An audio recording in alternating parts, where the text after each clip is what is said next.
அந்த பொண்ணு வீட்டுக்கு அடிக்கடி ஒரு பையன் வருவான்னு சொன்னீங்க, அதை இந்த ஆள்கிட்ட சொன்னியா? அதையே நான் சொல்லணும்? ஒன்றுமே பண்ண வேண்டாம், சும்மா இரு, பணம் தரேங்கிறாரு. அப்புறம் என்ன? அந்த அப்பார்ட்மெண்ட்டில் உங்களை யாரும் பார்க்கலையா? பார்க்கலன்னு நினைக்கிறேன். சரி, அந்த ஆள் எப்படி கான்டாக்ட் பண்ணுவேன்? என் ஃபோன் நம்பர் வாங்கிட்டாரு, கூப்பிட்றேன் இருக்காரு.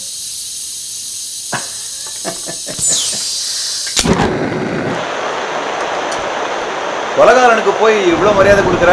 அவரு இவருன்னு அவரை பார்த்தா கொலை பண்ணுற ஆள் மாதிரி தெரியல. நல்லா தெரியுது. நீ ஆப்ரேஷன் பண்ணிக்கலான்னு முடிவு பண்ணிட்ட. அப்படி இல்லை, தான் போலீஸ் இருக்காங்களே, அவங்க கண்டுபிடிக்கிறேன். ஆமாம் ஆமாம், அதானே நமக்கு வசதி. என்ன அந்த ஆள்கிட்ட நான் பணம் வாங்குற தப்புங்கிறீங்களா? ரவி, சரி தப்புன்னு எதுவுமே இல்லை. நீ ஒரு முடிவு பண்ணிட்ட, அதையே நானும் சொல்லணும்னு எதிர்பார்க்குறேன்.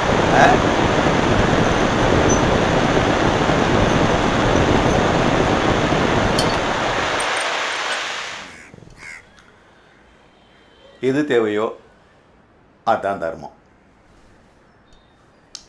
பார்த்து சொல்ல போகுது.